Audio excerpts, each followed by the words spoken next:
So thanks for taking the time out for the next half an hour or so to join us. We're going to be speaking to one of our students about her journey with us and what she's up to now. And that's kind of one of the main reasons that we put these sessions on. One is to learn about project management in an industry and the global demand that is in project management at the moment, but also just to talk about some of our student success stories. That's why we do what we do. I'm John O'Cox, I'm head of marketing. I've been at the company for just coming up to 8 years now, and it's been an extremely exciting journey over those years. We've got offices, we're based in Brighton at the moment. Well, I'm in Brighton at the moment. It's a nice sunny day for once, the rain has stopped. And we've got offices over in Dublin and also in New Zealand and in Australia as well. And then we're looking to enter into many other territories over the coming months and years. So, but yeah, thanks for taking this time out today. We've got Marisha with us, who heads up our career services team. She's going to talk about that, which is a key aspect of what we offer here at the Learning People. And Matt Everett, who heads up the project management team. So I guess let's go over to Matt to talk about some of the opportunities and a bit more about what you do, Matt. Has Matt disappeared? Is he gone? Ah. He's in the waiting room again. That was perfect timing, wasn't it? As if we'd planned it.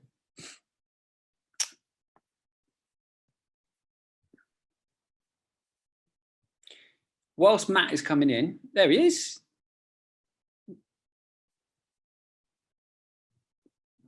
Hey, can you start talking? Because I can't hear you. Hello. Can you hear me now? Welcome, Matthew. He's fine. Lovely organic start there. So yeah, how are we doing? Where have we got to, everybody? So just saying over to Matt just to describe who it is you are, what you do, and talk about project management in general, please. Yeah, hello, afternoon, everybody. Sorry about that usual technical Zoom issues that I'm sure all of us are unfortunately now well and truly embraced and aware of over the last 15 or 16 months. But yeah, my name's Matt Everett. I head up the project management consultancy team here at the Learning People. I've actually been with the company now 8 years this summer, and half of that, well, more than half that time was spent as a careers consultant, like the guys and girls that you've probably been speaking to throughout your inquiry process. And over the last 2.5 years, I've actually been fortunate enough to actually head up that team as well. So yeah, that's a bit of background about my expertise. The team that I head up between them has over 50 years experience in consulting with both experienced project managers and career changers looking to go into the world of project management. But one thing that we can say that is over the last 12 months, I don't think any of us have ever experienced a time like it in terms of the volume of inquiries that we've received, the changing nature of the inquiries that we've received, but also the sort of seen and kept abreast of the changes that are happening in the industry. So we've had to be on our feet day to day to make sure that the advice that we're giving people like yourselves is relevant, up to date, and ultimately personalised to every single career goal and journey that you've got. Going back to what I was just saying there, though, about the different nature of the inquiries that you received, I'm sure Marisha will go on to help explain this as well. But historically, our inquiries mainly came from 80% of people were people that were complete career changers, people that had no previous experience in project management. They might have been graduates, they might have been unemployed, they might have been looking to just switch up careers. And then we might get 1 or 2 in 10 inquiries coming from people that have got maybe upwards of 10, 15, 20 years experience that saw the need to get a qualification to either break into consultancy work or maybe work abroad. It is now well and truly a 50-50 split. The people that we are speaking to now are either one or the other. And I think the main reason being for that is how competitive, let's be honest, the job market is becoming, how essential it is to differentiate yourself from other people in the job market. Also, the nature of project-based work has changed dramatically as well, with things like digitalization, working remotely, more focus on the human side of project management.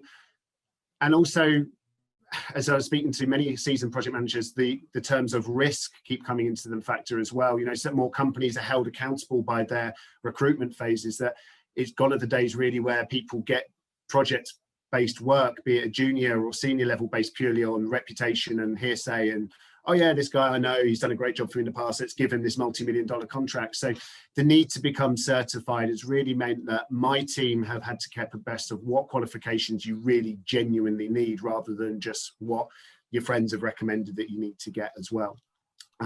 The great news, though, for anybody, regardless of whether you're experienced, inexperienced, a business owner, or work in a completely non-project based role but benefit from the skills, is that the opportunities as such are rising. Yes, it's more competitive, but there's more job roles than ever. Salaries are higher and more competitive than they've ever been.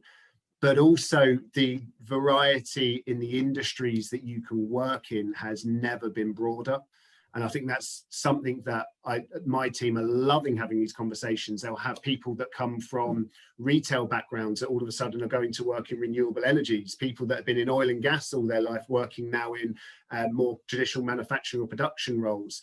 And the reason being is you only ever need to turn on the news to see all of these big governmental projects that are being launched, like as controversial it can be, like HS2, for example, or in recent months, you know, the vaccination rollout. You know, what employers are interested in are the transferable skills that make project managers such unique cogs in the machines that companies need. And you combine that with the salaries, you combine that with the opportunities. Getting certified has arguably probably been never more important in a profession like this. Thanks, Matt. Matt's just, yeah, he's got so much experience. Him and his team have been in the industry for a number of years. It's always fascinating listening to him. We've said it before, it's just project management is just in every single industry. It seems to be in every role, whether it be weddings, whether it be hospitality, you're always going to need a project manager of some capacity. Exactly. And it, you know, let's not dismiss the elephant in the room of like the pandemic and the uncertainty that's caused. You know, the thing about project related work is it's recession proof for a reason, because downsizing for a business in the right way is as important as upscaling. And a lot of the times project managers and their teams are employed to make sure that businesses scale back in a way that means that they have longevity, rather than just say, hey, we're going to pump 10,000 jobs into this field and make sure everything's rosy. You know, it goes both ways. So that's why, again, project management is future proof, Johnny. Yeah, absolutely. So one of the big parts of what we offer at Learning People is career ready education, and part of that is to help you and place you into roles after your training. And the person who heads up our career services team is Marisha. Hi Marisha, do you want to talk about what you do and career services? Yes. Yeah. Hi everyone, my name is Marisha. I work on the career services team at Learning People. I've got 12 years experience as a recruiter, placing candidates in a wide variety of roles, including project management. And I've been with Learning People for, I think it's over 3 years now. So not as much as you guys, Matt and Jono, but I'm getting there. So we launched career services over a year ago, and it was with the aim of giving our students the tools and the confidence to approach the job market and take control of their careers. And we'll take you through a 3-phased process that's tailored to your own personal career path, whether you're entry level, career changing, or you're looking to validate your existing project management skill set.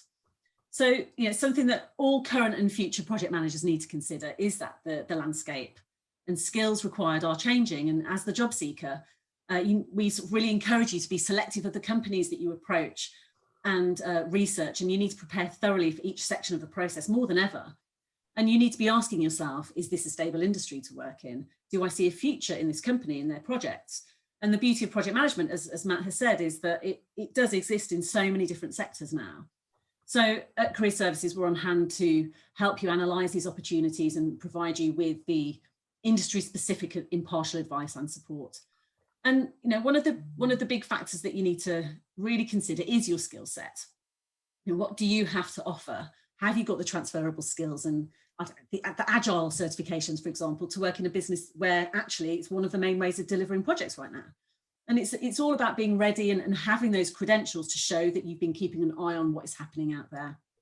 And another important factor that's really neglected, it's very, very neglected, is the networking part of things.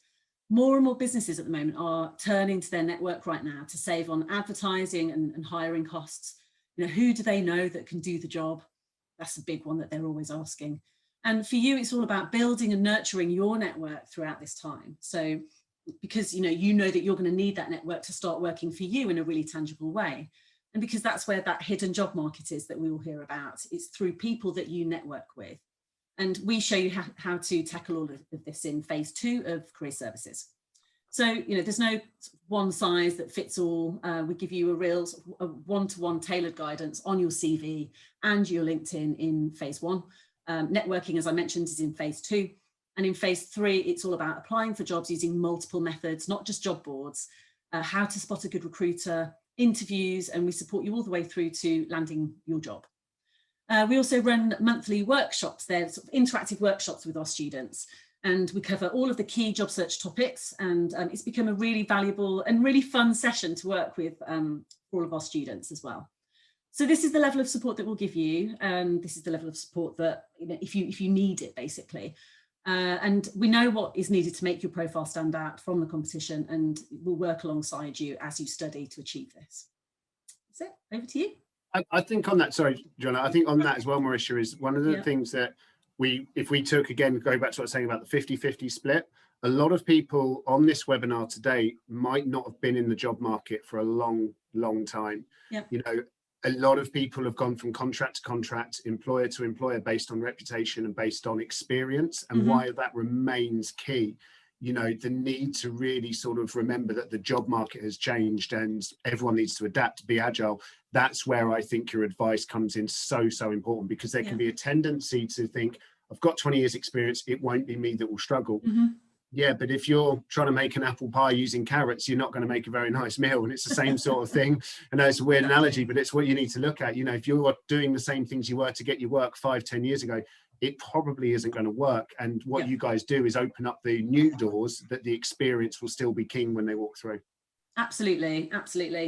And on that side of things, just in terms of the way, a lot of the things that we teach and we coach you through is the way that you approach your job search. That's just a really, really big part of finding a role these days. And it's something that a lot of people don't know. It's so easy to apply for jobs using job boards, just to press send. I think, is it LinkedIn that has the easy apply button? And it's super easy, but that's not how you're going to stand out. And obviously, in phase 2 that I've mentioned, we'll go into quite a lot of depth about how you actually approach professionals in the industry and get yourself known. Thanks, Marisha. It's an incredible job what you and your team are doing. We're placing more students into jobs than ever, it really is a fantastic. I love it. I love what I do. It's the best job ever. You can see the passion as well, so that's great. So we've got some questions that you've all sent in when you registered for the webinar, which we're going to read out towards the end. But now I just want to talk to Adele. Adele has been a student with us. Thanks so much for taking the time out this afternoon, Adele. Where are you based? I'm actually in Donegal in the northwest of Ireland. Lovely part of the world. Yeah. So I know that it's confidential and that you can't talk about your current role. So how about if we start, if you could just tell us a journey about why you got into project management in the first place. Yeah, the whole life story in 30 seconds. Yeah, if you can. 25. Yeah, 20 would be better. No, I started in the creative industry. So that's still one of my main passions. I love film and TV and art and all of those cultural things. So I would have started in community radio. That would have been the first experience that I had. And from there I went off and did a degree in media studies. So brilliant experience then in Arts Centre to do lots of different projects and lots of different things. And that would have been the start, I guess, of the project journey, as it were. But in the creative industries, it's the weirdest thing. The creative industries is entirely project-based, but we end up using the word production an awful lot. So you'll hear the words, production manager, production coordinator. So when I kind of learned that actually we can just swap that word production for project, it's basically the same thing. And I thought, I quite like this organizing and planning, and I was quite good at it, dare I say. And I thought, right, this is what I would like to do a little bit more of. And I got some more experience. And then there's two kind of weird instances where I'd been watching a program on TV by Dr. Deming, who's one of the kind of forefathers of project management. And I just happened to catch it one of these weird TV channels that nobody watches. And he was the first time I'd ever really seen anybody or heard anyone talk about different methods of work and how you can do things in different ways. And I never really heard, like, because you're always, you know, most of the time when you work somewhere, it's you do something that your line manager tells you to do and you do it the way they do it.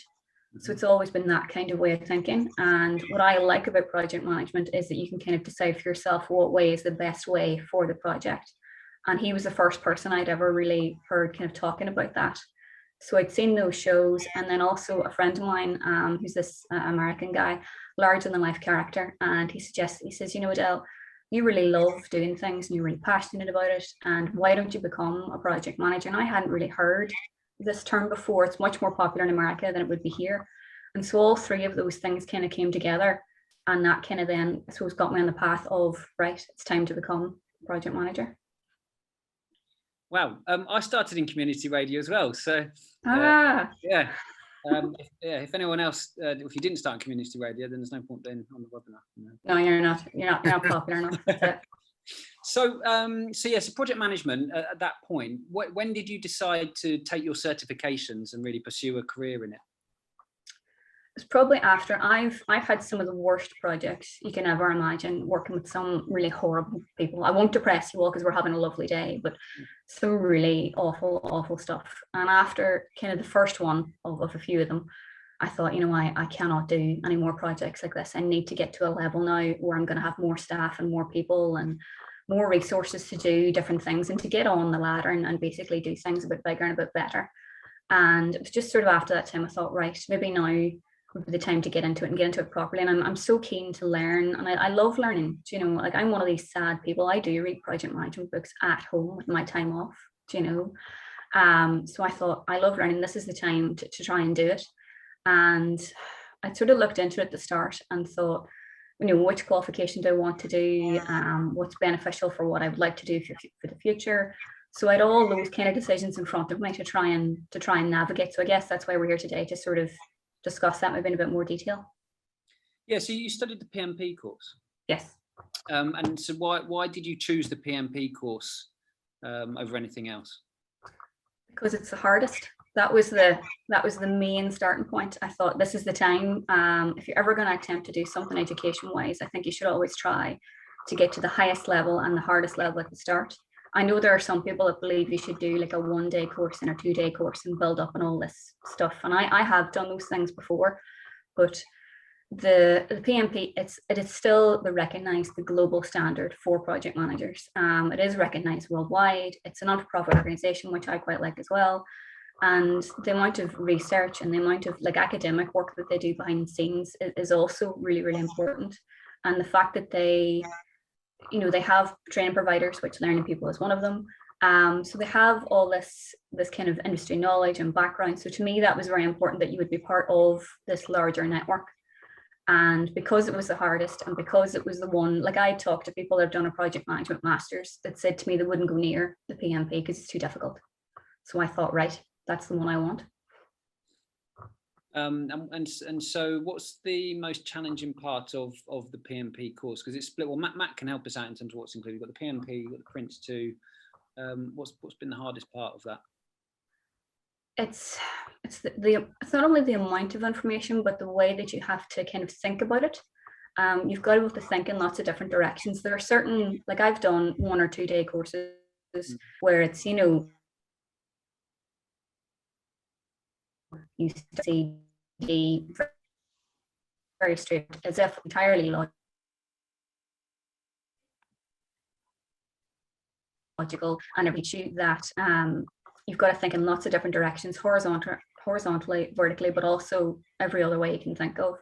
And it's the only course that I've kind of seen that actually tries to train you to do that in some form. And because you're covering such a huge amount of project areas, it's not just cost and time, and it's things like ethics, things that you wouldn't even think about.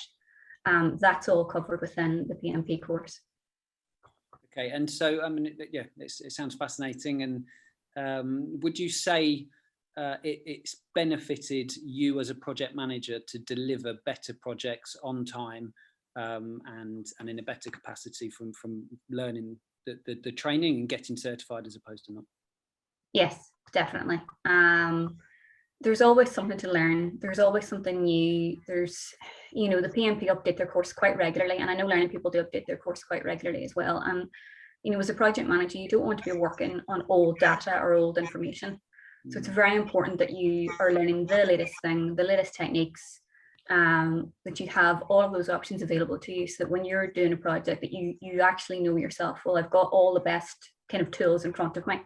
So I now know that this is what I can do, and this is, and it's great to have different ways of doing something. You know, the way I would do a project is obviously totally different to someone else, but I feel very confident and very happy now that if someone said to me, can you do a make and buy analysis, you know, calculation or whatever, that's not something I would probably ever, maths is not my thing. But if someone said to me, can you do, and I was like, oh yeah, no problem, here, that's how you do it, this is what you want. So I think it's good to have kind of lots of different, I guess, strings to your bow, or there's always something else to learn. Yeah, absolutely. So that you would say it's just giving you a lot more confidence as well when to progress in your career and whatever role you move into next. That's giving you the confidence to do it.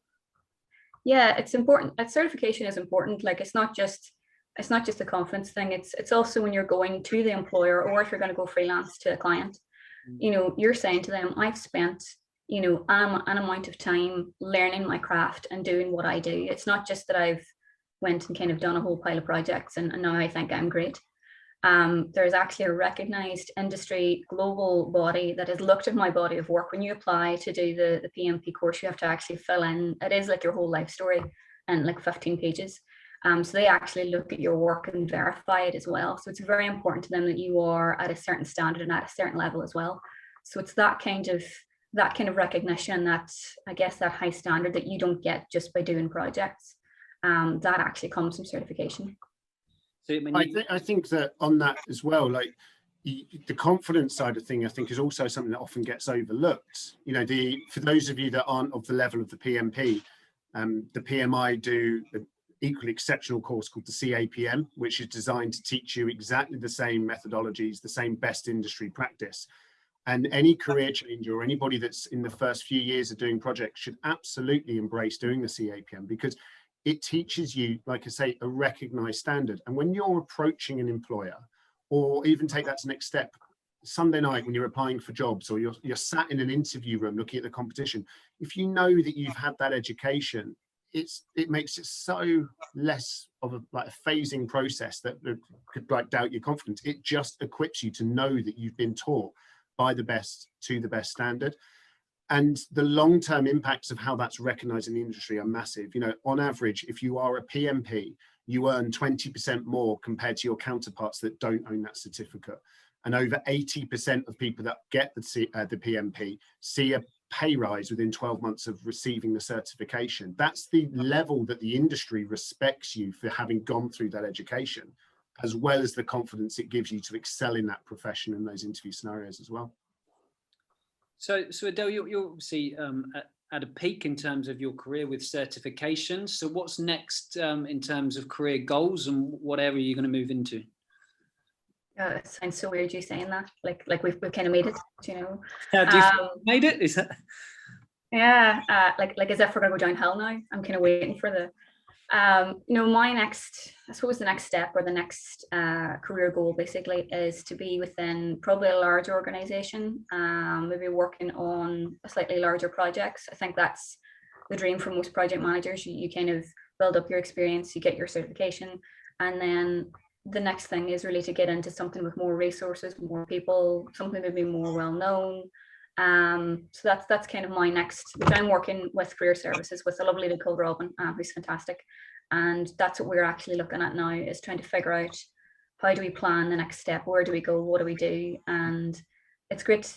I suppose it's good. The reason that I like career services so much is that you have somebody there to kind of give you a bit of advice. And it's not a condescending thing. It's a very positive and very kind of, here, you know, what are your options? What other things can you look at? And there's things that I wouldn't have thought of. So that's the part that I'm kind of at the moment. So what are the general opportunities in project management with freelancers? So I assume like you contract, you freelance, or you go down the full-time position, but you mentioned Adele freelance. And is that something a typical project manager will do? Not so quickly. Because I came from the creative industries, freelance is the way that we do things. It's very hard to get a permanent role.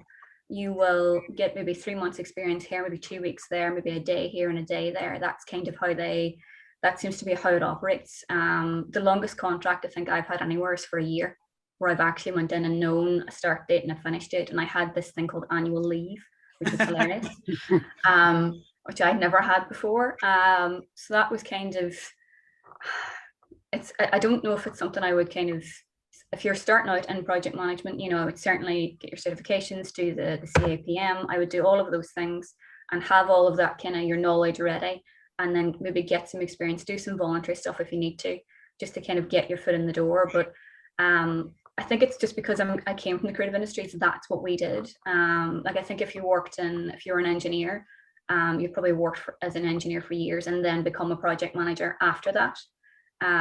So I think most people tend to get into it from another job or from another area.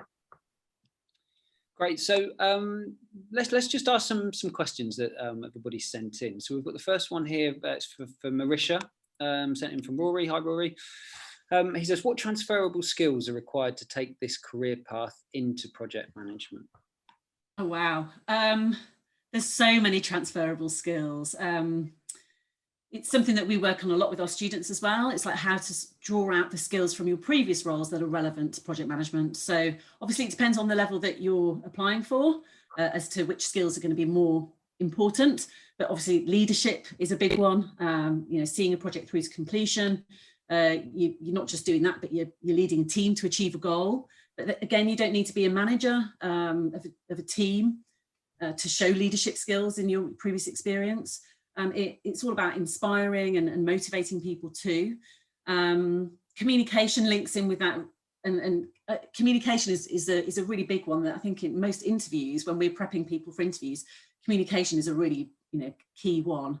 Liaising with your team, everyone associated with the project, from vendors to stakeholders to customers. So again, in your previous experience, what different communication styles did you have to adopt depending on who you were communicating with? How did you communicate? Report writing, presenting, listening, coaching. So that's a real transferable skill. There's millions more. The organizational side of things as a project coordinator, creating a project schedule, managing resources to keep a project on track. So, there are so many, what we've just been saying, there's so many jobs that are project-based these days where you've had to work to deadlines. So you can find examples of how you've planned and prioritized something quite easily now. Risk management, budgeting, negotiating, there's just so many. What have you streamlined? What have you grown? What have you improved as a process? You can use so many different examples from your previous experiences. But first and foremost, community radio is probably the best transfer. Sorry, yes, forgot that one. That was a good question, Roy. That was loaded. So this one says, I'm in my 40s and have spent most of my career working in retail. Is a career change feasible with my current experience? That's from Anna. Matt, is that one for you? Simple answer is yes.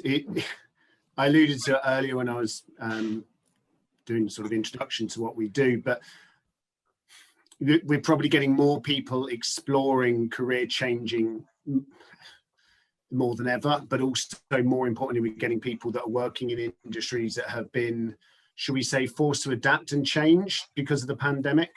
And the simple answer is absolutely yes. I mean, retail is an industry that we know the challenges that it's facing, but it's adapting. We have so many people that inquire from retail backgrounds that are looking to go to e-commerce projects.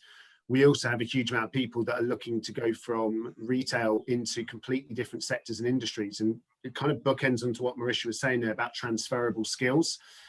If you're one of those people that have uncertainties about that, please do speak to one of my team or carry on the consultation process that you're already having, because what I'm finding, unfortunately, is that we're having a lot of people come to us and saying, I want to change careers or I want to change industries. I've heard I just need Prince 2.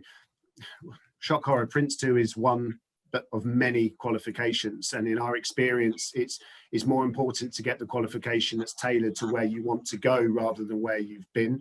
You may be better suited to doing an agile qualification, a Six Sigma, or ITIL, you know, anything. There's so many. Change management is huge at the moment, mainly because of the changes that the pandemic has forced industries to do. So that's the long answer, but the short answer is a resounding yes. Any transferable skills you've got, any experience you've got, can either be channeled into a different career path within that industry or moving industries completely. Great. Thanks, Matt. Adele, what advice would you give to everybody on here who's looking to enter into a career in project management? Oh, that's a very big question. I suppose if you have some project management experience, then the best advice is to get certified. Obviously, I'm going to say learning people because that's the course that I did. And you have a great range of courses. You can do your Prince 2 and your PMP and your Agile and all the different things together. So that kind of makes sense. It comes as a package. If you don't have any experience and this is something that you would like to do, which I think is great, then probably the best thing is to try again, do some sort of course, whether it's the CA PM. I feel like I've swallowed a dictionary saying all these letters.